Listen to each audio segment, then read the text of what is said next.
नमस्कार. मी रजनी साबदे.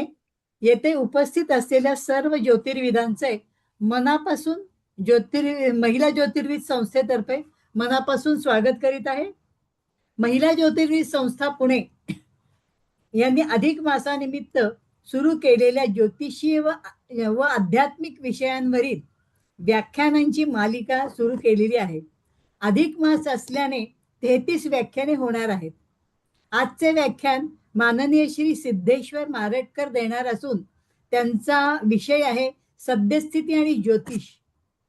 माननीय श्री सिद्धेश्वर मारटकर सरांचा परिचय माननीय ज्योतिर्विद सौ सविता महाडिक या करून देत आहे. मी मॅडमला विनंती करते त्यांनी परिचय करून द्यावा सरांचा.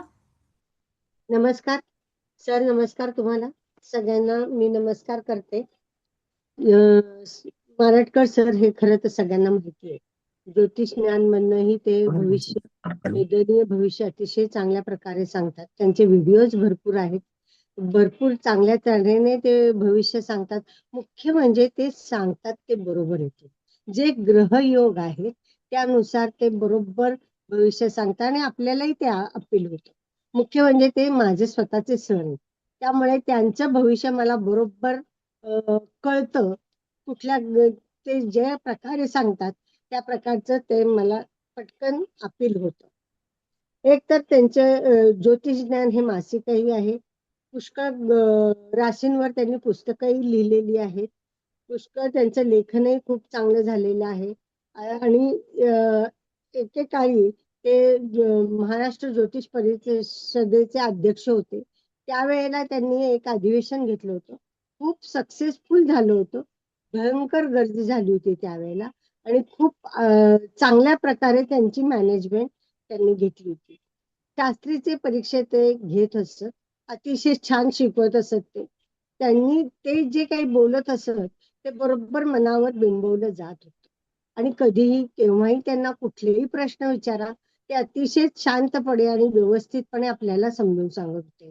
एकदा दोनदा आता दर्शना बिच्चू यांच्याकडे ते घरी येऊन आम्हाला समजून सांगितलेलं आहे.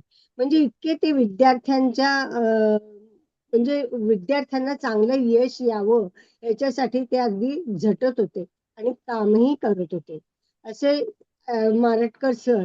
आणि त्यांचं भविष्य बरोबर येतं याची मला खात्री आहे.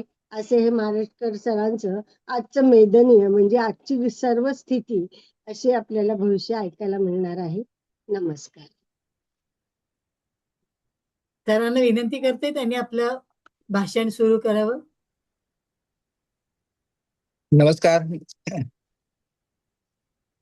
ज्योतिर्विद महिला ना आपलं काय महिला ज्योतिर्विद. महिला ज्योतिर्विदातर्फे आज मला इथं आपल्या समोर बोलण्याची संधी मिळाली याबद्दल मी आपल्या सर्वांचे आभार मानतो. मेदिनी ज्योतिष हा जो विभाग येतो हा त्या ठिकाणी आपण जे 3 स्कंदामध्ये विचार करतो ज्योतिषशास्त्राचा, त्याच्यामध्ये सिद्धांत, संहिता आणि होरा अशा 3 विभागामध्ये आपण ज्योतिषशास्त्राचा अभ्यास करत असतो. त्यापैकी सिद्धांत हा जो भाग आहे हा याच्यामध्ये ग्रहगणित किंवा ग्रहांची गती याचा विचार केला जातो. दुसरा जो विभाग आहे संहिता, हा संहिता विभागामध्ये आपण मेदिनी ज्योतिषशास्त्र आणि मुहूर्तशास्त्र याचा आपण विचार करतो. तिसरा जो विभाग आहे होरा, याच्यामध्ये व्यक्तिगत भविष्य किंवा फलादेश याचा आपण तिसऱ्या स्कंदामध्ये विचार करतो. तर मेदिनी ज्योतिषामध्ये आपण काय बघतो तर देश, राज्य किंवा प्रदेशाचं भविष्य, तर त्या भविष्यातील घडामोडींचा अंदाज, मग तो राजकीय असेल, सामाजिक असेल किंवा त्यापैकी त्याच्यामध्ये होणाऱ्या नैसर्गिक घडामोडी असतील, पर्जन्यमान असेल, भूकंप असेल, वादळे असतील किंवा काही आगीच्या दुर्घटना असतील, अपघात असतील, विमान दुर्घटना असतील, याचा आपण त्या ठिकाणी विचार घेतो. त्याशिवाय शेअर मार्केट कसं राहील किंवा एकूणच देशाची राजकीय परिस्थिती कशी राहील, निवडणूक असतील तर त्याच्यामध्ये सत्ताधारी पक्ष आणि विरोधी पक्षाचा कसा विचार केला जातो याचा विचार आपण ह्या विभागामध्ये करतो. आता राज्याचा किंवा देशाचा किंवा प्रदेशाचा विचार करताना काही राशी निश्चित केलेल्या आहेत. मी पूर्वीच्या ग्रंथांमधून टॉलेमिक किंवा वरामियरच्या काही ग्रंथातून आपल्याला प्रदेशाच्या, शहरांच्या राशी आपल्याला बघायला मिळतात. तो एक प्रकार असतो. त्या राशीचे आपण गृहीत धरून समजा भारताची मकर रास आहे किंवा महाराष्ट्राची धनुरास आहे, तर ह्या राशीकडून सध्याची गोचर ग्रहस्थिती कशी आहे आणि त्यावरून आपण प्रिडिक्शन करणं हा एक विभाग असतो. दुसरी गोष्ट आपण त्याच्यामध्ये चर संक्रमण विशेष महत्व देतो. म्हणजे सूर्याचं जे चर संक्रमण आहे मेष, तूळ, कर्क आणि मकर, तर ह्या 4 संक्रमणावरून आपण दर 3 महिन्याचं प्रिडिक्शन करत असतो. त्याच्यामध्ये पण मेष संक्रमणाला विशेष महत्व आहे. जर मेष संक्रमण जर स्थिर लग्नावरती झालं असेल तर त्याचा विचार 1 वर्षासाठी केला जातो. द्विस्वभाव असेल तर त्याचा 6 महिन्यासाठी विचार केला जातो. तर मेष संक्रमण जर चर राशीमध्ये असेल तर 3 महिन्यासाठी त्या कुंडलीचा विचार केला जातो. तरी आपण 3 महिन्यासाठी चर संक्रमणाचा विचार केला जातो. त्याच्या खालोखाल आपण पौर्णिमा आणि अमावंत पत्रिका या मांडून आपण त्याच्यामध्ये महिन्याचा विचार, पौर्णिमा ते पौर्णिमा, अमावस्या ते अमावस्या, असा एक महिन्याचा विचार आपण करण्याची पद्धत आहे. त्या जोडीला आपण काय करतो तर ह्या पत्रिकेतील ग्रहयोग कसे असतील, जसं आपण मूळ राशीकडनं होणारा गोचर भ्रमण आणि चर संक्रमण किंवा पौर्णिमा अमावस्या या पत्रिकेतील असणारं ग्रहस्थिती, मग त्याचे ग्रहयोग असतील, मोठ्या ग्रहांची त्या ठिकाणी भ्रमण असतील, याचा विचार करून आपण तो काळ, जसं आपण सांगितलं किंवा चर संक्रमण 3 महिने, अमांत पौर्णिमाला 1 महिना, अशा त्या कालावधीमध्ये काय घटना होऊ शकतात ह्या दृष्टीने आपण त्याचा विचार केला जातो.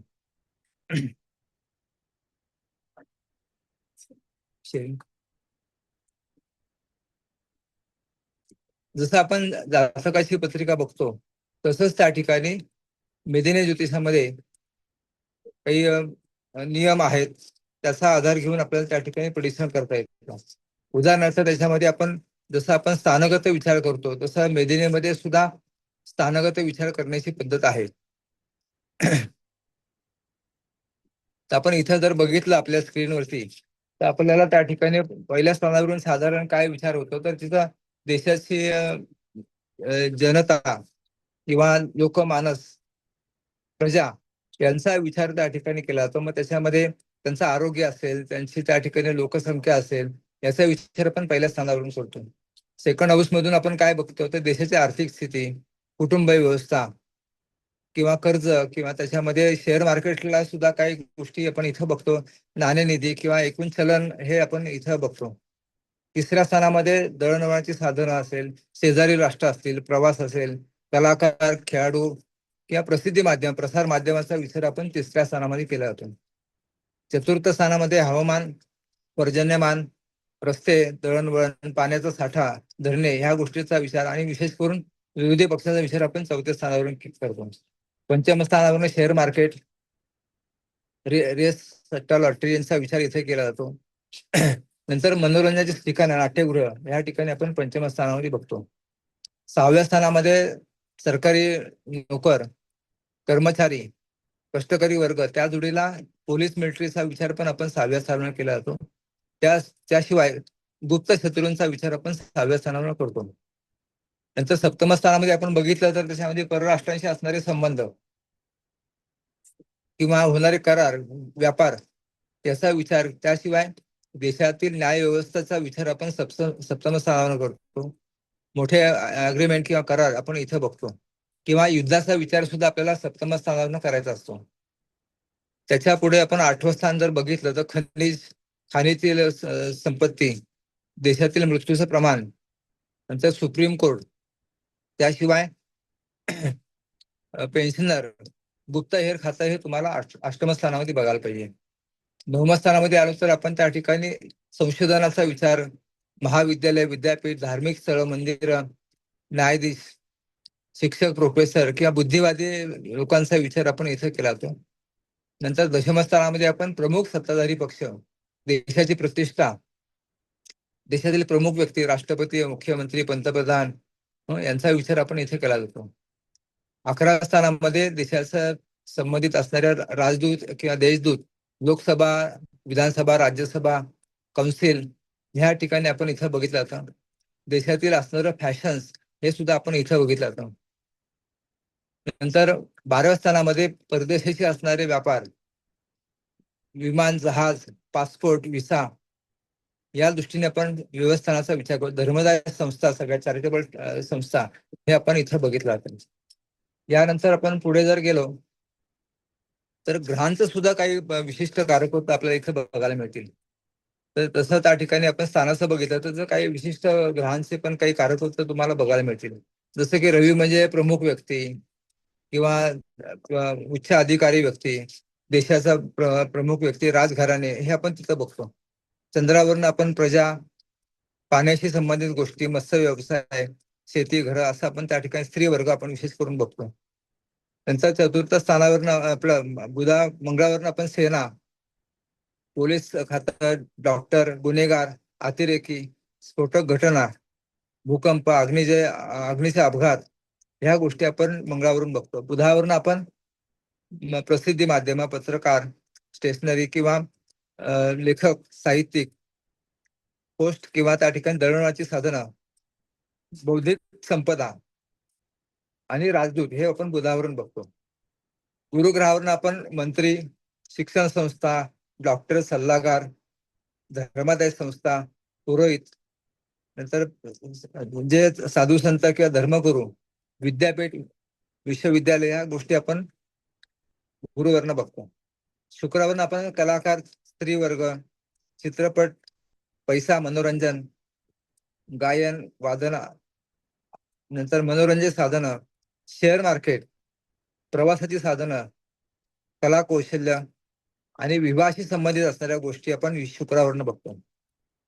शनीचा विचार आपण करताना कष्टकरी वर्ग, वकील, गूढशास्त्र, वृद्ध व्यक्ती, खनिज, कोळसा, तेल त्या जोडीला सध्याच्या परिस्थितीत राजकारण, राजकीय व्यक्तींचा विचार सुद्धा शनीवरनं केला जातो. राहू सुद्धा राजकारणासाठी महत्वाचा आहे. त्या जोडीला राहूकडे चर्म उद्योग, औषधं, रसायनं, जादूटोणा, जुगार, रेस, सट्टा ह्या गोष्टी सुद्धा जे बेकायदेशीर व्यवसाय हे तुम्हाला राहूच्या अंमलाखाली येतील. केतूकडे संन्यासी, धर्मप्रचारक, नंतर राजीनामा, मृत्यू, सुटका किंवा अपयश, पदावनती ह्या गोष्टी आपण केतूकडे बघतो. हर्षलकडे आपण काय बघतो तर संशोधन, शास्त्रज्ञ, ज्योतिषी, विमानशास्त्र, स्फोटक घटना, अचानक होणाऱ्या घडामोडी, क्रांती, बंड ह्या गोष्टी आपण त्या ठिकाणी हर्षलकडनं बघतो. नेपच्यूनकडे आपण अंमली पदार्थ, भ्रष्टाचार, फ्रॉड, सगळ्या प्रकारचे अफवा, नंतर अंमली पदार्थ, नंतर काही धर्मदाय संस्था, नशा आणणारे पदार्थ आपण नेपच्यूनवरून बघतो. प्लुटो मध्ये काय बघतो तर आपण सामूहिक संघटना, बंड, संप, निदर्शने, भूकंप, मोठ्या सामूहिक दुर्घटना, अतिरेकी संघटना, अणुस्फोट ह्या गोष्टी आपण प्लुटोच्या अंमलाखाली येतात. तर आपल्या स्थान आणि ग्रहांचा एकदा अभ्यास झाला की आपण त्या ठिकाणी पुढे राशी पत्रिका मांडून आपण त्याचा विचार करतो. काही वेळेला त्या ठिकाणी तुम्हाला पत्रिका मांडताना कुर्मचक्राचा आधार घेतला जातो. म्हणजे आपण एखाद्या प्रदेशाची रास किंवा नक्षत्र बघताना त्या देशाच्या नकाशावरती हे कुर्मचक्र प्रस्थापित करून त्या देशाच्या पूर्व बिंदूला कासवाचं मुख आणि पश्चिम बिंदूला शेपूट असं करून जर त्या ठिकाणी तो केंद्रबिंदू शहराचा जर मिळवला तर त्याच्यामध्ये तो जे शहर आहे राजधानीचं ते कुठल्या नक्षत्रामध्ये येतं ती त्या देशाची रास असू शकते. तर आपल्या भारताचा विचार केला तर उत्तराषाढ नक्षत्र हे दिल्लीचं त्या ठिकाणी येतं, त्यामुळे आपण भारताची मकर रास मानतो. हा एक प्रकार आपल्याला इथं बघता येईल.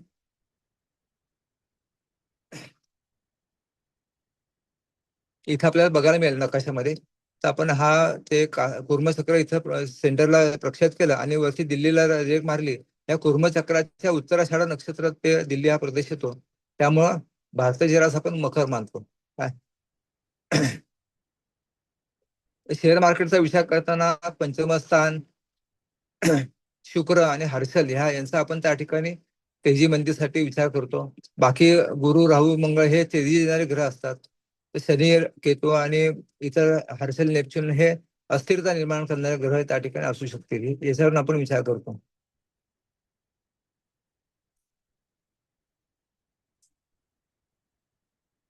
निवडणुकाच्या काळामध्ये आपण त्या काळातील संक्रमण कुंडली, पौर्णिमा अमांत कुंडली, पक्षांच्या पत्रिका, पक्ष प्रमुख यांचा विचार करून त्या ठिकाणी दशमस्थान, चतुर्थ स्थान यापैकी कोण बलवान आहे, किंवा रवी हा सत्ताधारी पक्षाचा कारग्रह म्हणून त्या ठिकाणी त्याच्याशी होणारे योग, त्यानुसार आपण त्या देशाचे त्या राज्याचं यश अपयश आपण या ठिकाणी बघितलं जातं.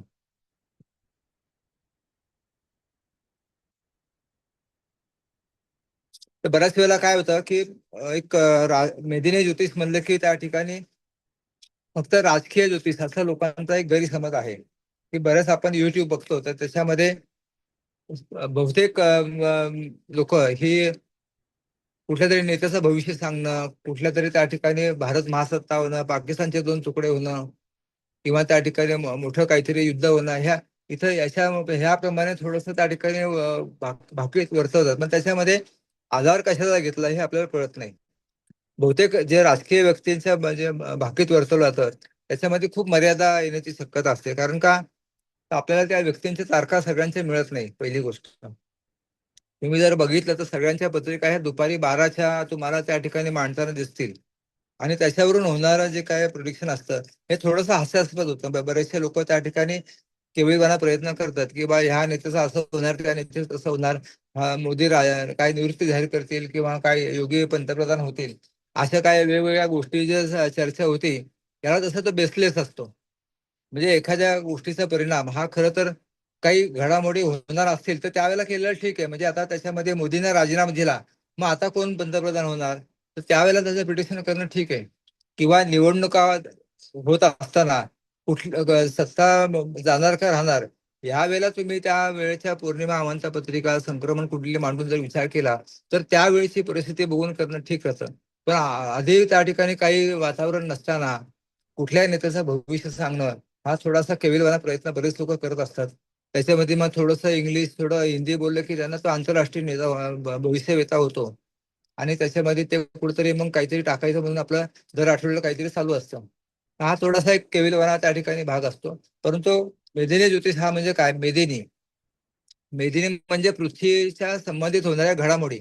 खरं तर त्याच्यामध्ये पहिल्यांदा आपण नैसर्गिक घडामोडीचा विचार आधी करायला पाहिजे. जसं की त्या ठिकाणी आता आपल्याला सध्या सकाळ पर्जन्यमानाचा आहे का नाही, तर पर्जन्यमान कसं वर्तवलं जातं ह्या दृष्टीने त्या ठिकाणी आपल्याला काही गोष्टीचा अभ्यास असणं गरजेचं असतं. म्हणजे पर्जन्यमान हे जगामध्ये वेगवेगळं असतं, म्हणजे प्रत्येकाचा पर्जन्य काळ वेगळा असतो. भारताचा जर विचार केला, विशेष करून महाराष्ट्राचा, तर त्याच्यामध्ये आपल्याला माहिती आहे की मृग ते स्वाती ही 10-11 नक्षत्र जी आहेत ही पावसाची नक्षत्र आहेत. म्हणजे मृग नक्षत्रापासून स्वाती नक्षत्रापर्यंत त्या ठिकाणी काय ग्रहयोग असतात, त्यानुसार त्या ठिकाणी पाऊस कसा असेल हे त्या ठिकाणी वर्तवण्याचा प्रयत्न केला जातो. तर त्याच्यामध्ये त्या नक्षत्राचा प्रवेशाच्या वेळेला काही आपण सूर्य नक्षत्र प्रवेश करताना चंद्र कुठल्या नक्षत्रामध्ये आहे तिथून त्या ठिकाणी संख्या मोजून त्याला 9ला भागून जर त्या ठिकाणी 1 ते 9 जो आकडा येतो त्याच्यामध्ये त्याचं वाहन ठरवलं जातं. 1 घोडा, 2 कोल्हा, 3 बेडूक, 4 मेंढा, 5 मोर, 6 उंदीर, 7 म्हैस आणि 8 गाढव आणि 0 म्हणजे 9 हत्ती, असे 9 प्रकार ते वाहनाचे आहेत. ते याच्यामध्ये म्हैस, बेडूक आणि हत्ती ही जी 3 नक्षत्र आहेत ही जर वाहन असेल तर पाऊस चांगला होतो. तसं खाली काही सूर्यचंद्राचे नक्षत्र आहेत, तर त्याच्यावरनं जेव्हा सूर्य आणि चंद्राचे नक्षत्र येतील एका वेळेला नक्षत्र प्रवेशाच्या वेळेला त्यावेळेला पाऊस चांगला पडतो. पण दोन्ही सूर्य असेल तर ते पाऊस पडणार नाही, की तिथं नपुंसक असेल नक्षत्र तर त्या ठिकाणी पाऊस पडणार. बहुतेक ही जी नक्षत्र आहेत जी आपण सूर्य प्रवेश करण्याची ही सगळी त्या ठिकाणी स्त्री नक्षत्र आहेत. त्याच्या पुढची 3 नक्षत्र विशाखा, अनुराधा ही ही ती 3 नक्षत्र, ज्येष्ठा ही नक्षत्र नपुंसक आहेत. तर त्या नपुंसक आणि त्या स्त्री असेल तर पाऊस पडणार नाही. तर स्त्री आणि पुरुष जेव्हा त्या ठिकाणी एकत्र येतात त्याला त्या ठिकाणी पाऊस पडतो. तर तो त्या ठिकाणी विचार इथं केला जातो. नंतर पर्जन्यकारक ग्रहयोगामध्ये काय होतं की बऱ्याच वेळेला त्या काळातले त्या पत्रिकेमध्ये आपण जर विचार केला तर शुभग्रहांचे योग विशेष महत्वाचे असतात. म्हणजे पर्जन्य काळामध्ये बुध गुरु, शुक्र गुरु असे जे काही योग झाले असतील तर त्या सहचार्यामुळे पाऊस चांगला पडतो. सूर्याच्या मागे पुढे जर त्या ठिकाणी जेवढे त्या ठिकाणी ग्रह असतील तेवढा जास्ती पाऊस पडतो. त्याच्यामध्ये राशी कुठल्या तर वृषभ, कर्क, तूळ, वृश्चिक, मकर, कुंभ आणि मीन ह्या जलतत्वाच्या राशी आहेत. ह्या राशीमध्ये जर त्या ठिकाणी जलतत्वाचे ग्रह असतील किंवा शुक्र चंद्राचे योग काही होत असतील तर त्या काळामध्ये जास्ती चांगला पाऊस पडतो. याच्यामध्ये रवी मंगळ हे तसं पर्जन्याला त्या ठिकाणी त्रासदायक आहे किंवा त्याच्यामध्ये पापग्रहांचा संबंध आला शुक्राशी किंवा चंद्राशी त्यावेळेला पाऊस कमी पडतो. तर रवीच्या एका बाजूला जर बुध शुक्र असतील तर त्यावेळेला रवीपासून दूर असतील तर त्यावेळेला पाऊस चांगला पडतो. पण बुध शुक्राच्या मध्ये जर रवी आला तर त्यावेळेला पाऊस कमी पडतो. त्या जोडीला शनीच्या सप्तम स्थानामध्ये जर चंद्र आला शुक्र आला तर त्यावेळेला पाऊस चांगला पडतो. तर शनीच्या सप्तममधून चंद्राचं भ्रमण असताना त्या ठिकाणी पावसाचं त्या ठिकाणी मान चांगलं असतं.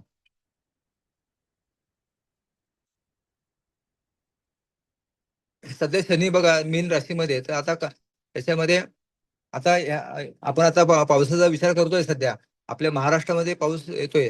मला वाटतं आज मला वाटतं काय शततारका नक्षत्र आहे. आता 2 दिवसांनी जेव्हा पूर्वा भाद्रपद नक्षत्रामध्ये चंद्र जाईल मीन राशीमध्ये चंद्र शनी युती होईल त्यावेळेला आपल्या इथं पाऊस आलेला दिसेल तुम्हाला. आज कोणवार आहे रविवार मंगळवार बुधवारी आपल्याकडे पावसाची परिस्थिती चालू होईल. तर मान्सूनची सुरुवात ही आपल्याला त्या ठिकाणी शनीवरनं चंद्र जाताना पण होईल आणि त्या जोडीला जेव्हा शनीच्या समोर 15 दिवसांनी चंद्र जाईल म्हणजे आपण म्हणून थोडक्यात पौर्णिमेनंतर तर त्याच्या वेळेला त्या ठिकाणी खऱ्या अर्थाने पाऊस चालू झालेला दिसेल. तर आपल्याकडे जे पर्जन्यमान असतं हे बऱ्यापैकी अर्धा नक्षत्रात सूर्य आल्यावरती पावसाचं प्रमाण वाढतं.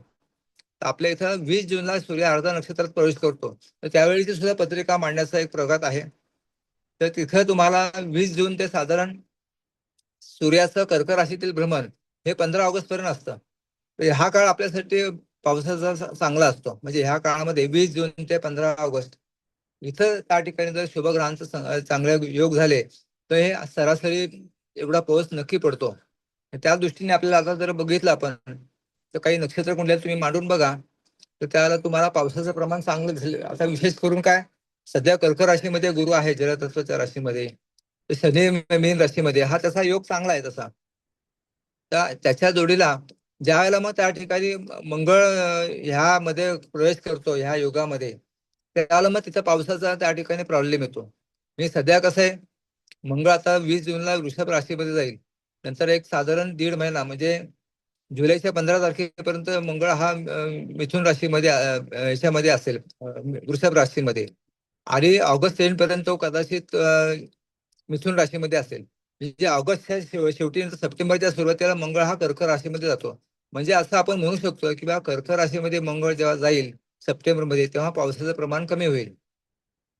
म्हणजे आपण आता असं म्हणू शकतो की तोपर्यंतचा जो काळ आहे तो ऑगस्ट एंड पर्यंत पाऊस चांगला पडेल. 20 जून ते ऑगस्ट एंड पर्यंत कर्केचा गुरु आणि मिनेचा शनी ह्या योगामुळे पाऊस चांगला पडेल. पुढे मात्र असं म्हणू शकतो की आपण 1 सप्टेंबर नंतर पावसाचं प्रमाण कमी राहील. त्यामुळे आता जे सांगितलं जातं की बा अल निनोमुळे पर्जन्यमान कमी होईल तर तो प्रकार आपल्याला पुढच्या 1.5 महिन्यामध्ये पावसाचं प्रमाण कमी झालेलं दिसेल. सप्टेंबर ते साधारण ऑक्टोबर 15 तारखेपर्यंत तो तो जो रब्बीचा पाऊस आहे हा कमी झाल्यामुळं 10% पाऊस कमी होण्याची शक्यता राहील. म्हणजे 90% पाऊस पडेल असं आपण म्हणू शकतो. तर देशाचं भविष्य बघताना काही वेळेला त्या ठिकाणी काही तुम्हाला इथं मी काही स्क्रीनवरती राशी सांगितलेलं बघा. याच्यामध्ये मेष रास मध्ये इंग्लंड जर्मनी ह्या 2 प्रदेश त्या तुम्हाला महत्वाचे येतील. वृषभ राशीकडे सध्याचा जे इराण प्रकार आहे हा इथं वृषभ राशीमध्ये येतो. तर इथं वृषभ राशीमध्ये बघा सध्या हर्षल सारखा ग्रह त्या ठिकाणी त्याच्या मध्ये आलेला आहे. हर्षल त्याला इराणमध्ये त्या ठिकाणी बऱ्यापैकी स्फोटक घटना आपल्याला त्या ठिकाणी बघायला मिळत आहे.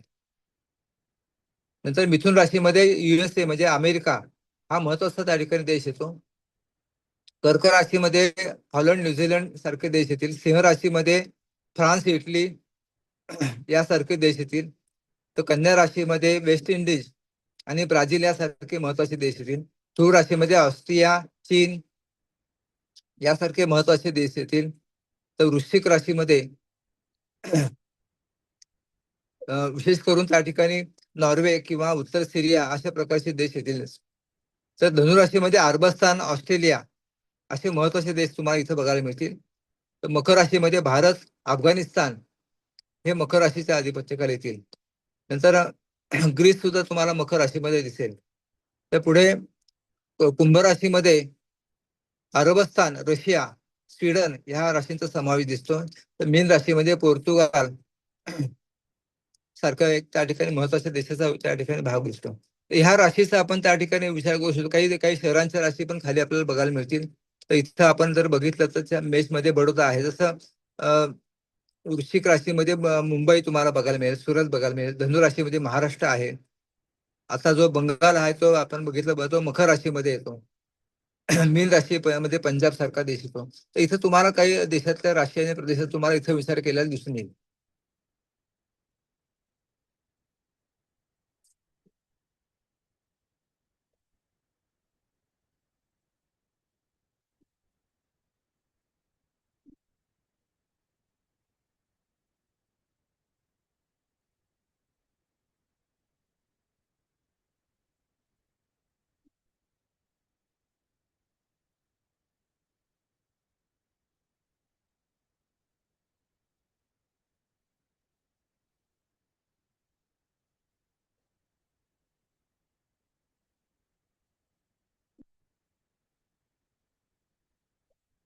तर सध्या आता महत्वाची जी काय पुढील परिस्थिती आहे, ज्याला आपण आगामी काळ असं जर आपण त्याचा विचार केला तर आता पुढचा पुढचा काळ कसा असेल याचा आपण जर विचार केला तर त्याच्यामध्ये आता सध्याची जी काय ग्रहस्थिती आहे, जसं आपण त्या ठिकाणी देशांच्या राशी निश्चित केल्या एकदा, तर त्याच्यामध्ये बा एक सध्या गोचरीने मकर राशी जर भारताशी पकडली तर मकर राशीला सध्याची ग्रहस्थिती काय आहे याचा जर थोडासा आपण गोचर ग्रहाचा विचार केला तर तुम्हाला काय बघायला मिळेल. तर मकर राशीच्या तिसऱ्या स्थानामध्ये शनी आणि नेपच्यून सारखे ग्रह आहेत.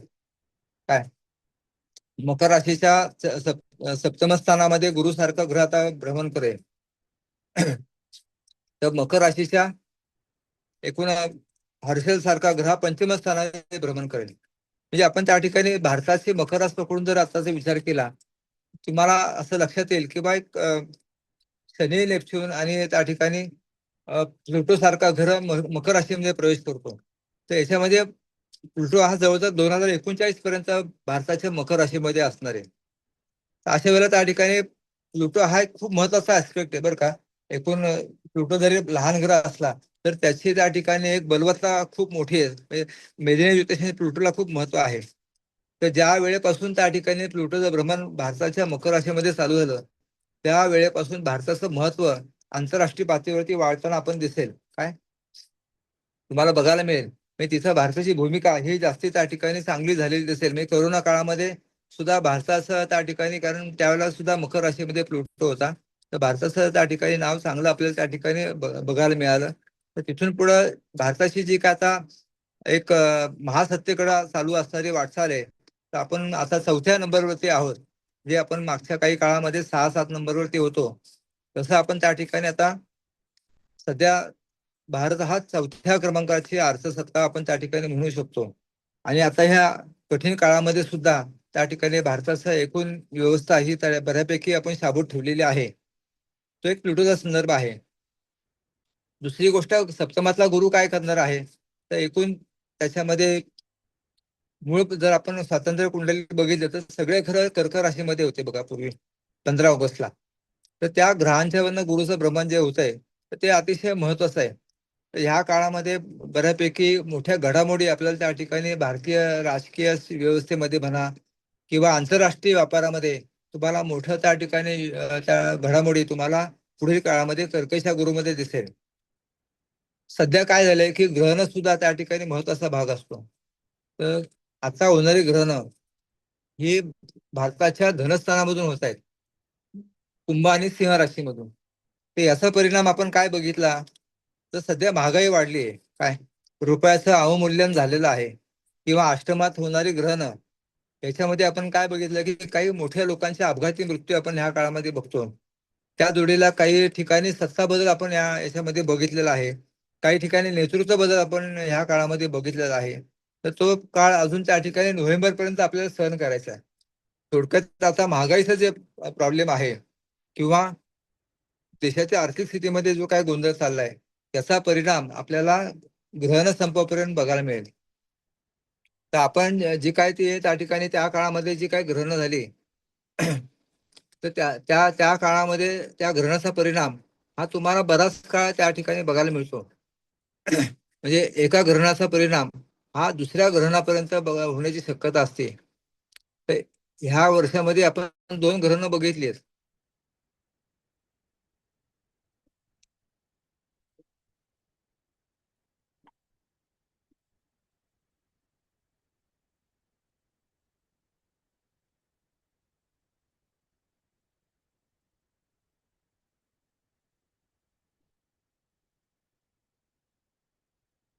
एक 3 मार्चला बघा, इथं चंद्रग्रहण तुम्हाला बघायला मिळतं स्क्रीनवरती बघा. 3 मार्चला इथे चंद्रग्रहण झालेलं आहे. चंद्रकेतू इथे सिंह लग्न आहे. तर ग्रहणाचा परिणाम खूप मोठा असतो त्याच्यामध्ये. काय ह्या चंद्रकेतूचं त्या ठिकाणी आपण पहिल्या स्थानात बघितलं तर सप्तम स्थानामध्ये ग्रहण मंगळाने युक्त आहे. आता ग्रहण बिंदूच्या मंगळाने युक्त असतो ना, त्याला युद्धासारखी परिस्थिती असते.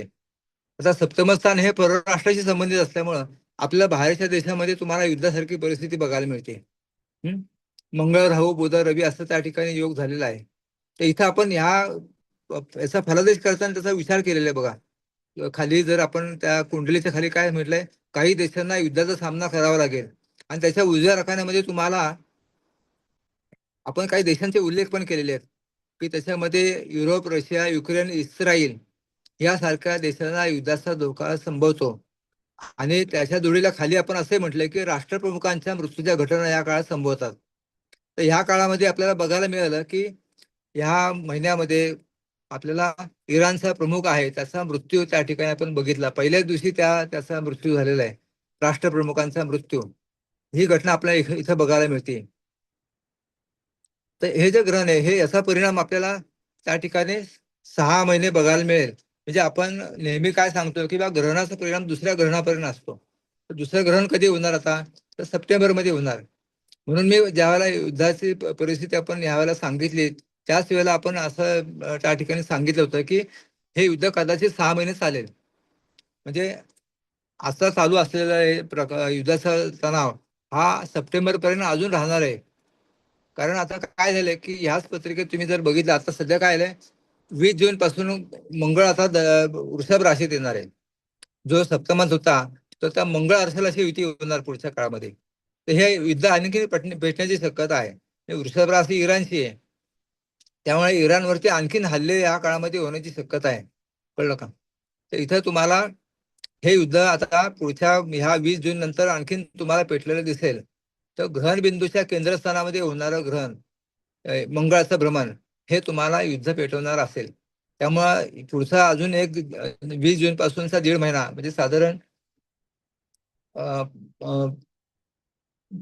जून जुलै एंड पर्यंत किंवा ऑगस्टच्या सुरुवातीपर्यंत युद्ध चालू राहू शकतं. तर त्या दृष्टीने हा युद्धाचा भडका पुन्हा एकदा आपल्याला त्या ठिकाणी उडालेला दिसेल. तर तुम्ही आज उद्या जर बातम्या बघितल्या तर तुम्हाला त्याच्यामध्ये पुन्हा त्या ठिकाणी मोठं युद्ध तुम्हाला बघायला मिळेल. तर ग्रहणाचा खूप महत्वाचा संदर्भ मेदिनीमध्ये आहे. ग्रहणाचा परिणाम हा 6 महिने काळ राहू शकतो. त्यामुळे इथं होणाऱ्या घटना, युद्ध असेल, भूकंप असेल, ह्या गोष्टी किंवा आगीच्या दुर्घटना असतील, हे तुम्हाला पुढील 6 महिन्यामध्ये तुम्हाला त्या ठिकाणी इथं आपण जे प्रिडिक्शन केलेले आहे की अवकाळी पावसाचे नुकसान, विमान जहाज दुर्घटना, काही देशांना युद्ध सामना करावा लागेल, देशात बंडाने निदर्शन होतील, सत्तापालट होईल, भूकंप, वादळ किंवा नैसर्गिक आपत्ती शक्य होईल. इथं सत्तापालट तुम्हाला बंगालमध्ये बघायला मिळालं, पश्चिम बंगालमध्ये. नंतर बंडाच्या दृष्टीने काही निदर्शनं तुम्हाला इथं बघायला मिळतात की आता कॉक्रोच पार्टी आली त्याच्यामध्ये, त्यांचं निदर्शनं किंवा हे त्या ठिकाणी तुम्हाला बघायला मिळतील किंवा बंड त्या ठिकाणी काही प्रमाणात बघायला मिळेल. तर नेपाळमध्ये बघा आता आणखीन काही मोठ्या दुर्घटना होऊ शकतात. ते आता जो काही आहे नवीन आलेला पंतप्रधान त्याच्या विरोधात पुन्हा बंड होईल, तिथेही सत्तापालट आगामी काळामध्ये बघायला मिळेल. तर हा पुढचा जो काळ आहे हा तसा त्या ठिकाणी खूप चांगला नाही सप्टेंबर पर्यंतचा. तर अनेक ठिकाणी पुन्हा काही गोंधळ आपल्याला त्या ठिकाणी बघायला मिळेल. तर ग्रहण हा एक ग्रहण बिंदू हा खूप महत्वाचा ऍस्पेक्ट तुम्हाला त्या ठिकाणी बघायला मिळतो. तर देशाची जी रास आहे त्याच्यानुसार त्या अमेरिकेची रास बरं का, त्या ठिकाणी मिथुन रास आहे अमेरिकेची. अमेरिकेची पत्रिका जर तुम्ही नीट विचार केला तुमच्याकडे जर नसेल तर तुम्ही साधारण त्या तारखेची पत्रिका बघा अमेरिकेची. 4 जुलै 1776 अशी त्याची तारीख आहे अमेरिकेची. तर त्याचं बरं का मिथुन राशी आहे अमेरिकेची.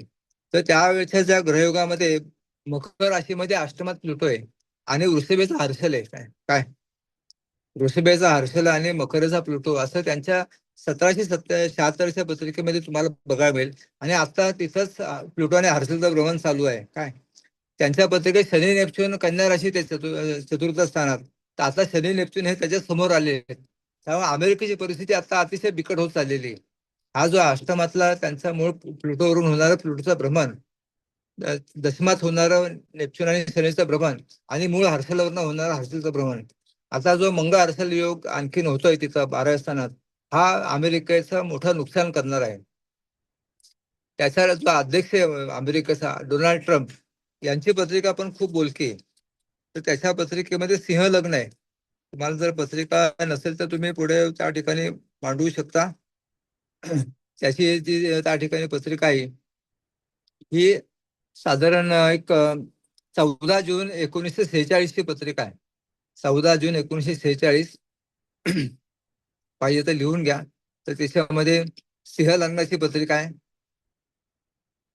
त्याच्या पत्रिकेमध्ये मंगळ लग्नातच आहे, वृश्चिक रास आहे, दशमात रवी राहू हर्षल असे ग्रह. त्याचंही हर्षल वृषभ राशीमध्ये. काय डोनाल्ड ट्रम्पच्या पत्रिकेत हर्षल वृषभ राशीमध्ये, तिथून हर्षल चालल्यामुळे आता जात असल्यामुळं तर त्या ठिकाणी त्याचं डोकं फिरलेलं आहे. त्याच्या अष्टमात आता शनीचं भ्रमण आहे. सिंह राशीच्या सिंह लग्नाच्या अष्टमात शनीचं भ्रमण आहे. तर त्यामुळं त्याच्यामध्ये त्याची जी आताची परिस्थिती खराब आहे. हे ट्रम्पच्या पत्रिकेमधला अष्टमातलं शनीचं भ्रमण हे त्याचं नुकसान करणार आहे. म्हणजे तो त्या ठिकाणी त्याच्याबरोबर देशाचंही नुकसान त्या ठिकाणी होत असतं.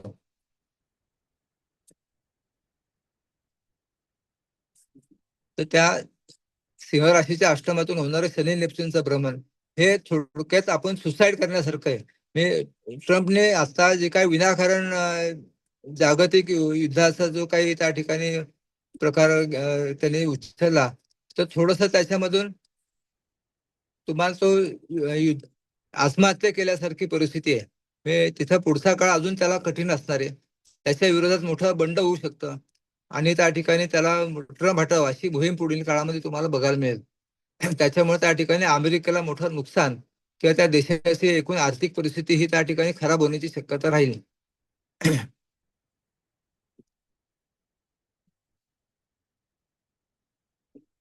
आणि आता आपण म्हटलं तसं त्या ठिकाणी इराणची वृषभ रास असल्यामुळं तर त्याच्या आता लग्नस्थानामध्ये हर्षल मंगळ असा योग होतो राशीमध्ये. तर तिथं सुद्धा त्या ठिकाणी हे थोडस खराब परिस्थिती तुम्हाला बघायला मिळेल.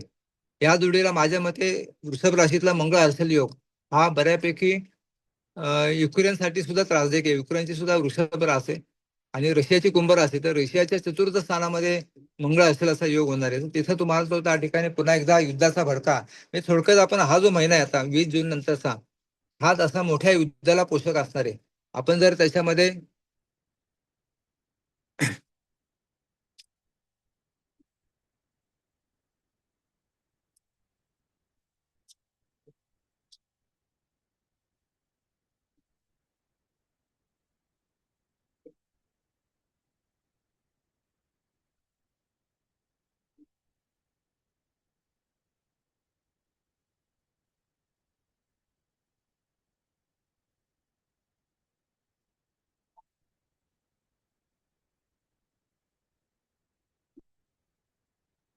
पुढची पत्रिका आता माझ्याकडे इथं आली नाही. जुलैची जी अमांत पत्रिका आहे 30 जुलैची, तर त्याच्यामध्ये बघा वृश्चिक लग्न येतं आणि सप्तमामध्ये मंगळ हर्षल असा वृषभ राशीमध्ये योग आहे. तर तिथं आपण आपल्या अंकामध्ये तो जुलैच्या अंकात असं लिहिलंय, जून जुलैमध्ये मोठं युद्ध होण्याची शक्यता आहे. तसं हे 2 महिने त्या ठिकाणी अतिशय त्या ठिकाणी बऱ्यापैकी प्रखर राहतील.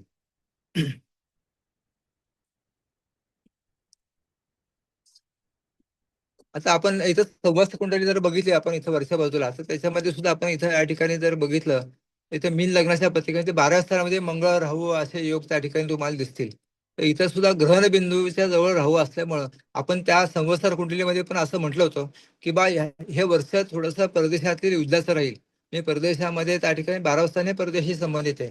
तर परदेशामध्ये त्या ठिकाणी युद्धाचे प्रसंग तुम्हाला मोठ्या प्रमाणात दिसतील. आणि आपल्या पत्रिकेमध्ये, भारताच्या पत्रिकेमध्ये आपण जर बघितलं तर मीन लग्न आहे, चंद्र शुक्र शनी नेपच्यून इथं लग्नामध्ये आहे आणि गुरु चतुर्थाचा आहे, संवत्सर कोण आहे. तर हे वर्ष आपल्याला चांगलं होईल असं पण लिहिलंय, की बा पाऊस चांगला पडेल किंवा त्या ठिकाणी अन्नधान्य चांगलं येतील. एकूण गुरु केंद्रात असल्यामुळे भारतासाठी हे वर्ष चांगलं जाऊ शकतं. काय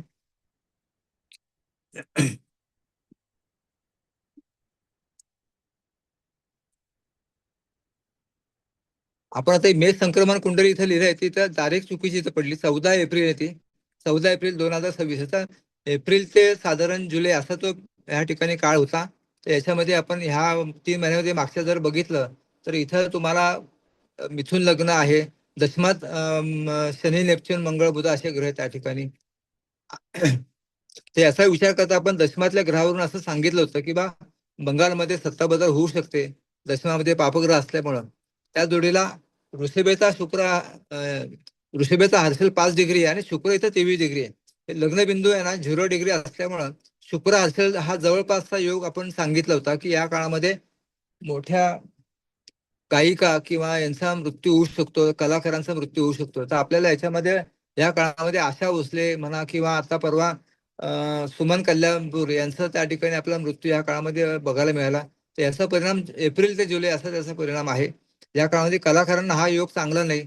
कलाकारांचे होणारे मृत्यू हे तुम्हाला किंवा स्त्रियांना होणारे स्त्रियांशी संबंधित असणाऱ्या गोष्टी जे आपण बघितलं आता की बा खराच प्रकरण असेल किंवा बरेचसे त्या ठिकाणी हे त्या ठिकाणी बरेचसे काही अत्याचाराच्या घटना असतील हे तुम्हाला शुक्र हर्षल योगामध्ये बघायला त्या ठिकाणी मिळतात.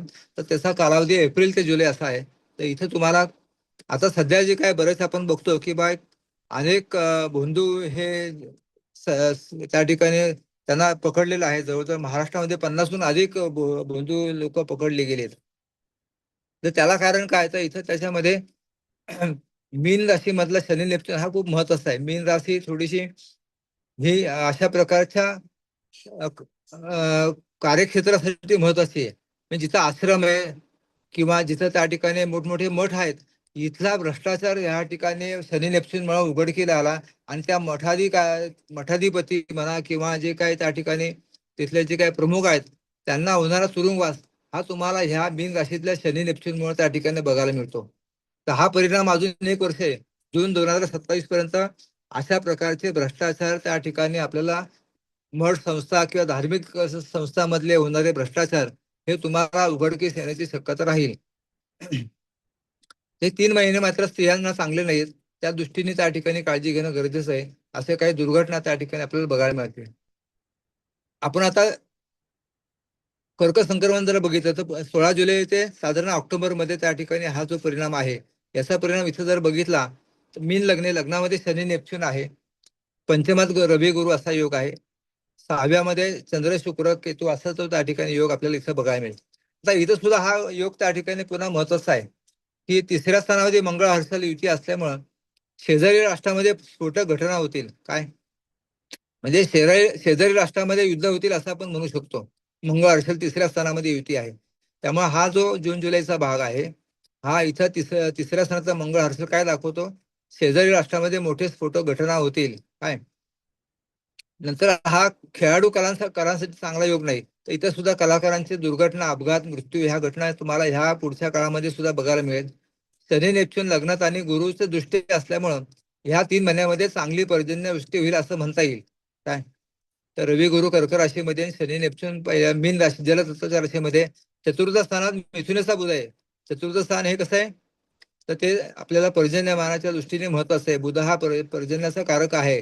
तर तिथं स्वराशीचा बुध असल्यामुळं ह्या 3 महिन्यामध्ये पाऊस चांगला होईल असं आपण म्हणू शकतो. काय आता इथं शुक्र पुन्हा 6व्या स्थानात गेला, चंद्र केतू शुक्र, त्यामुळे इथं आपण असं पुन्हा म्हणू शकतो की हा काळ सुद्धा स्त्रियांना चांगला नाही. इथं चंद्र केतू शुक्र युती असल्यामुळे स्त्री वर्ग कलाकारांना हा काळ प्रतिकूल राहील. त्यांचे राजीनामे, त्यांचे मृत्यू काय किंवा त्यांच्या संदर्भात होणाऱ्या काही दुर्व्यवहार किंवा काही त्या ठिकाणी त्यांच्यावर होणारे अत्याचार ह्या घटना तुम्हाला जुलै ते ऑक्टोबर मध्ये सुद्धा त्या ठिकाणी बघायला मिळतील. तर मोठ्या स्त्रीचा पराभव झाला इथं नाही का. इथं तुम्हाला बंगाल सारख्या ममता बॅनर्जी सारख्या व्यक्तीचा पराभव ह्या काळामध्ये आपल्याला बघायला मिळाला. तो आधीच्या पत्रिकेत सुद्धा होता शुक्र बिघडलेला. तसा त्या ठिकाणी इथं सुद्धा शुक्र हा स्त्री नेत्यांना चांगला नाही. एक समाधानाची गोष्ट काय तर आपल्याला 3 महिन्यामध्ये पाऊस चांगला पडेल हे आपण त्याच्यामध्ये चांगल्या गोष्टी म्हणू शकतो. त्याच्यानंतर पुढे ऑक्टोबर ते जानेवारी हा जो पुढचा शेवटचा काळ आहे या वर्षातला, इथं काय बघा, लग्न वृषभ आहे, लग्नातच त्या ठिकाणी हालचाल असणार आहे, चतुर्थात केतू आहे. त्यामुळे आपण असं म्हणू शकतो की बा ऑक्टोबरचा पुढचा काळ हा पावसासाठी चांगला नाही. चतुर्थ स्थानामध्ये केतू आहे, कर्केचा गुरु मंगळ युती आहे, शनी नेपच्यून लाभस्थानात आहे. तर इथं पावसासाठी काही चांगली परिस्थिती नाही. चंद्र अष्टमात आहे, शुक्र सुद्धा 6व्या स्थानामध्ये आहे.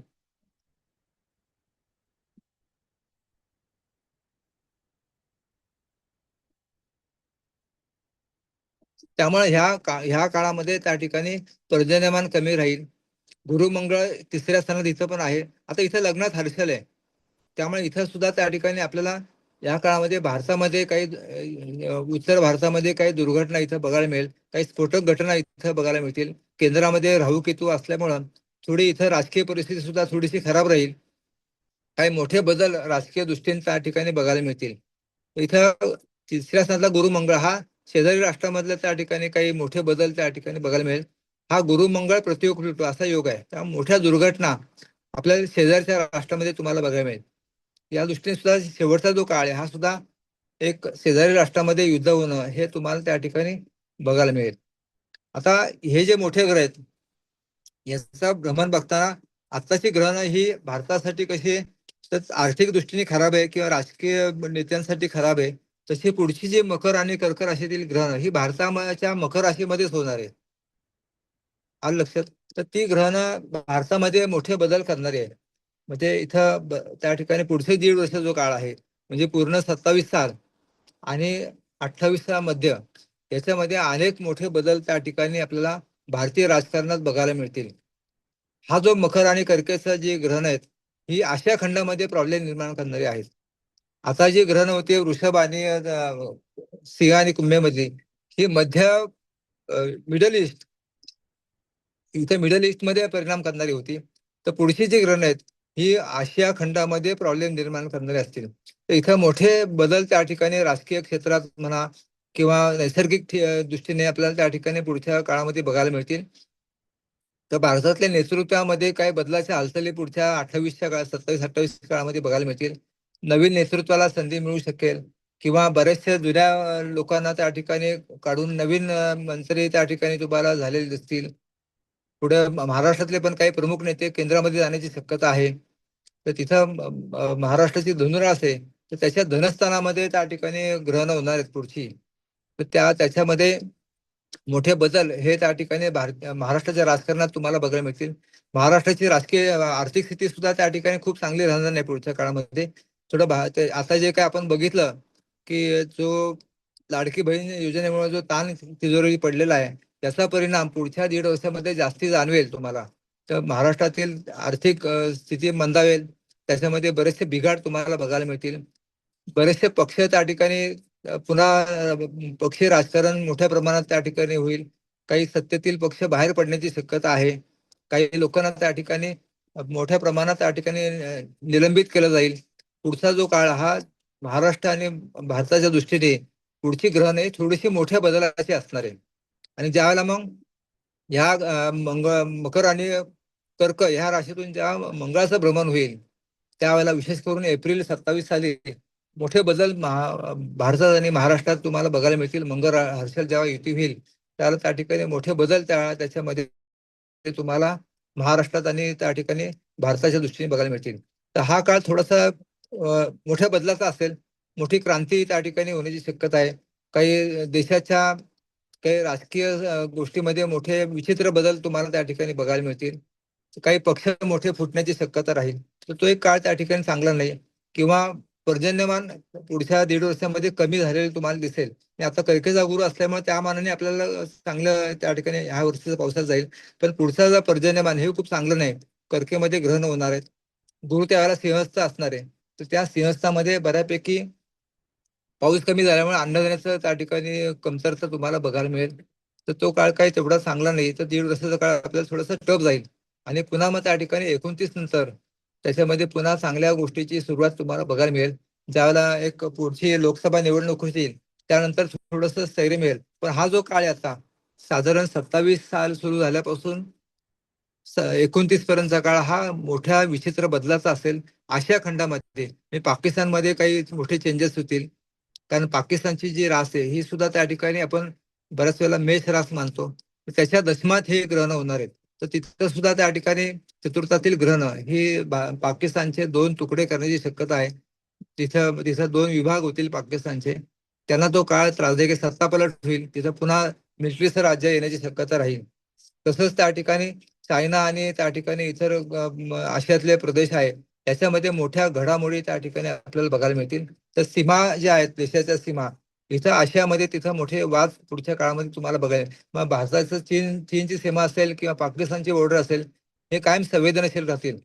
किंवा पश्चिम बंगालचा आता तो बंगाल बॉर्डर आहे, इथं सुद्धा मोठ्या घडामोडी पुढील काळामध्ये आपल्याला त्या ठिकाणी बघायला मिळतील. तर तो काळ आपल्यासाठी थोडासा अस्थिरता निर्माण करणार राहील. परंतु त्या ठिकाणी एकदा मेष राशीमध्ये शनी आला की त्याच्यामध्ये बऱ्यापैकी भारताची बाजू अजून चांगली होण्याची शक्यता आहे. या सगळ्या ह्याच्यातून भारताला एक पुढचा काळ अतिशय चांगला राहील, कारण प्लुटो जो मकर राशीमध्ये आहे हा पुढे त्या ठिकाणी भारताचं ताकद वाढवणार आहे. त्याच्या उलट अमेरिकेची ताकद कमी करणार आहे, कारण तो मिथुन राशीच्या अष्टमात येतो. तो मिथुन अमेरिकेचं वर्चस्व कमी होईल, डॉलरची किंमत कमी होईल. अनेक मध्ये युरो नवीन त्या ठिकाणी चलन हे आता तुम्हाला आशिया आणि अरब कंट्रीमध्ये नवीन चलनाचा व्यापार चालू होईल.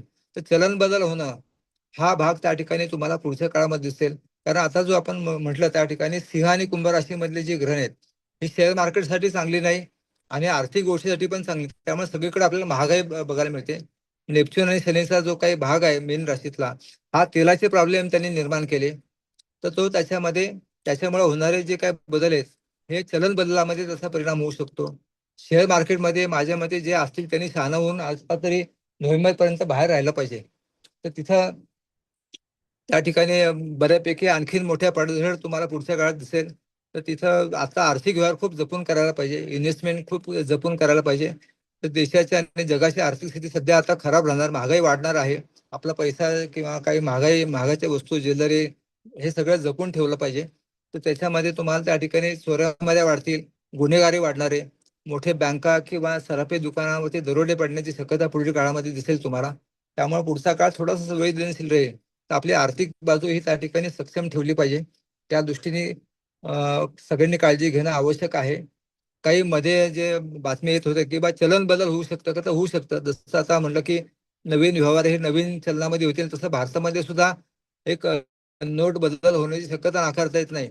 मी तिथं अगदीच बंद होण्यापेक्षा जसं आपण प्लास्टिक चलन बाजारात आलं किंवा नवीन काही त्या ठिकाणी माध्यमातून त्या ठिकाणी चलनाचं व्यवहार होतील, असं काहीतरी बदल पुढच्या काळामध्ये तुम्हाला ऑगस्टच्या आसपास बघायला मिळेल. त्या दृष्टीने आपण त्या ठिकाणी तयार राहिलं पाहिजे. काही मोठे बदल आर्थिक दृष्टीने नोव्हेंबर पर्यंत दिसत आहेत. जागतिक स्तरावरती हा सगळा बदल आपल्याला त्या ठिकाणी बघायला मिळेल. महागाई मोठ्या प्रमाणात वाढणार आहे. आता वृषभेचा मंगळ असेल हा आणखीन टोकाचं महागाई वाढणार आहे. तर तिथं तुम्हाला 1 रुपयाची वस्तू 10 रुपयाला घ्यावी लागेल, अशी परिस्थिती तुम्हाला सगळीकडे बघायला मिळेल. महागाईचं स्तर अजून वाढण्याची शक्यता आहे. सोना चांदी खूप कमी नाही झालं तरी त्या ठिकाणी आहे ते सुद्धा खूप महागच आहे. म्हणजे जे आपण मागच्या वर्षी 60,000चं सोनं होतं ते आता आपण 1.5 लाखांनी घेतोय. ऑलरेडी तो महागच आहे. तो स्तर कायम राहू शकतो महागाईचा. आणि ते त्याचं जे देवाणघेवाण आहे कर्केच्या गुरुमध्ये त्या ठिकाणी खूप काय होणार नाही. तिथं त्या ठिकाणी त्याचा व्यवहार हे कमी होतील सोन्या चांदीचे, पण भाव स्थिर राहील. त्याच्यामध्ये ते कमी खूप होणार नाही आणि खूप वाढणार पण नाही, अशी ती परिस्थिती आहे. तर एकूण त्या ठिकाणी कर्केचा गुरु काही दृष्टीने समाधानकारक आहे की आपल्याला पाहिजे आवश्यक ते तेवढा पाऊस पडून थोडं अन्नधान्य तरी आपल्याला त्या ठिकाणी आवश्यक ते मिळेल.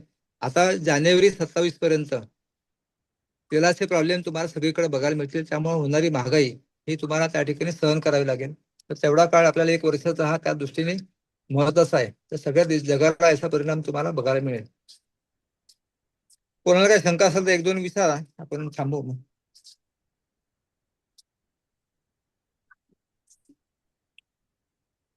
तर जसं तुम्ही आता सांगितलं की देशात वृषभेचा मंगळ जो स्त्रियांना त्रासदायक आहे, जागतिक लेवलवर आहे, तर इतरही लोकांना ज्याच्या त्याच्या प्रमाणात त्रासदायक जाणारच ना ते थोड्याफार त्याने.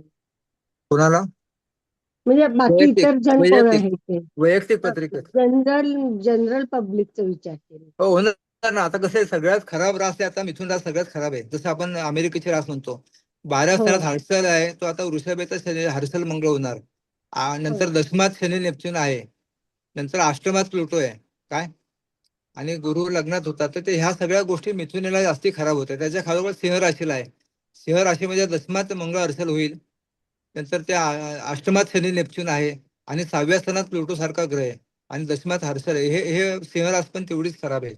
तर ज्या ठिकाणी ते योग होतील त्यावेळेला त्या ठिकाणी त्यांना दशा पण महत्वाच्या असतात. त्यावेळेला दशा कुठल्या ते पण आपण बघायला पाहिजे. हा पण जनरल सध्या तरी 1.5 महिना वृषभ रास ज्या ठिकाणी आहे, त्या ठिकाणी काळजी घ्यायची. प्रत्येक हम्म. राशीच्या मेषाला धनस्थानात त्यांनी आर्थिक काळजी घ्यावी. ऋषभेच्या पहिल्या स्थानात त्यांनी त्या ठिकाणी आरोग्याची अपघात होण्याची शक्यता आहे. तसं तसं त्या ठिकाणी मिथुन राशीच्या ते तो 12व्या स्थानात येणार आहे. तर भांडणं वादविवाद मोठं खर्च होणं काय, तसं कर्केच्या लाभात येईल तो तेवढा वाईट नाही. पण सिंह राशी दशमात येतं नोकरी बदलणं किंवा मोठ्या लोकांना त्रास होणं, मोठ्या लोकांचे प्रॉब्लेम येणं, हे तुम्हाला नोकरी व्यवसायामध्ये लॉस होणं. नंतर आपण कन्या राशीकडे आलो तर ते त्यांच्या बदनामी होणं किंवा काही त्या ठिकाणी त्या विद्यार्थ्यांना तसा त्रास होऊ शकतो. अष्टमात हर्षल कोणाचा येईल तर त्या ठिकाणी तुळ राशीचा. त्याच्यामध्ये मंगळ हर्षल इथे अष्टमात झाल्यामुळं तिथं ते अपघात होणं किंवा आर्थिक नुकसान होणं, कौटुंबिक मोठे काही दुर्घटना ह्या काळामध्ये तुळ राशीच्या अष्टमातला होऊ शकतो. म्हणजे फॅमिली मधलं नुकसान, हे तुम्हाला आर्थिक नुकसान बघायला मिळेल. त्या षष्टात शनी आणि अष्टमात हर्षल हा काही चांगला योग नाही. तर हम्म. तिथं तुळेच्या लोकांनी जास्ती काळजी घ्यायला पाहिजे. त्याच्या खाली वृश्चिक राशीच्या लोकांनी त्याचं वैवाहिक सौख्य नीट साबूत ठेवलं पाहिजे. कोर्ट कचेरीचे प्रसंग येऊ शकतात. काय वादविवादाचे प्रसंग येऊ शकतात. तसं त्या ठिकाणी पुढे जाऊन धनु राशीचे आपण बघितलं तर षष्ठात येतो, काय एवढा वाईट नाहीये. तर तसं त्या ठिकाणी तरी एखादं ऑपरेशन होणं असं होऊ शकतं त्याच्यामध्ये, मंगळ असल्या षष्ठात असल्यामुळं. नंतर मकर राशीच्या पंचमात येईल. इथे यांनी शेअर मार्केट पासून लांब राहिलं पाहिजे. मुलांची काळजी घ्यायला पाहिजे. विद्यार्थ्यांना थोडं नुकसान होऊ शकतं या काळामध्ये, है ना. नंतर चतुर्थात ज्याचा येईल कुंभ राशीच्या, तर त्या जसं आता रशिया किंवा हे आता अफगाणिस्तानमध्ये काही दुर्घटना होतील, भूकंपासारखी घटना होणं, त्यासारखं मग कुंभच्या घरामध्ये कलह निर्माण होऊ शकतो. घरावरून हम्म. होणारे वादविवाद होऊ शकतात. मनस्थिती खराब राहील, त्यांची चिडचिड होईल. तसं आई वडिलांची काळजी घ्यावी लागेल या लोकांना. तसं मीन राशीच्या 3ऱ्या स्थानामध्ये आहे, तर त्यांना काही एवढा प्रॉब्लेम यायचा नाही. भावंडाची काळजी घ्या एवढंच आपण सांगू शकतो.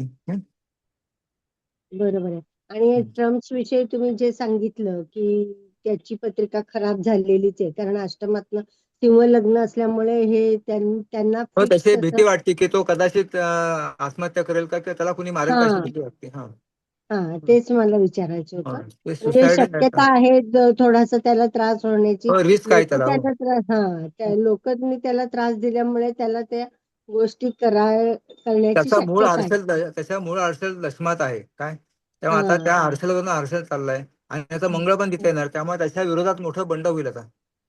बरोबर हा. बरोबर. ठीक आहे. खूपच ओके. छान सांगितलं सर वर्षभराचं. आणि 27ला तुम्ही म्हणताय तर सत्ता बदल होण्याची शक्यता आहे. हा, 27 स- म्हणजे सत्ता बदल म्हणण्यापेक्षा मोठ्या मंत्रिमंडळात मोठे बदल होतील. वरच्या लोकांच्या बदलाचे हालचाली होतील. म्हणजे आता मोठे जे काय आता आहेत मुख्यमंत्री, मंत्री किंवा पीएम सुद्धा बदलतील का, याचा चर्चा त्यावेळेला होईल. हा मला तेवढंच विचारायचं हा. होतं की हो. पीएम ची बदलण्याची शक्यता आहे. ते शिवाय आता तुम्ही 27. सांगितलं की चलन बदलणार आहे. हो. म्हणजे चलन ह्या एक 6 महिन्यात बदलू शकतं असं हा, तुमचं म्हणणं ऑगस्टच्या आहे. जवळपास बदलू शकता. हा. हा चला. खूप छान सांगितलं सर. हो.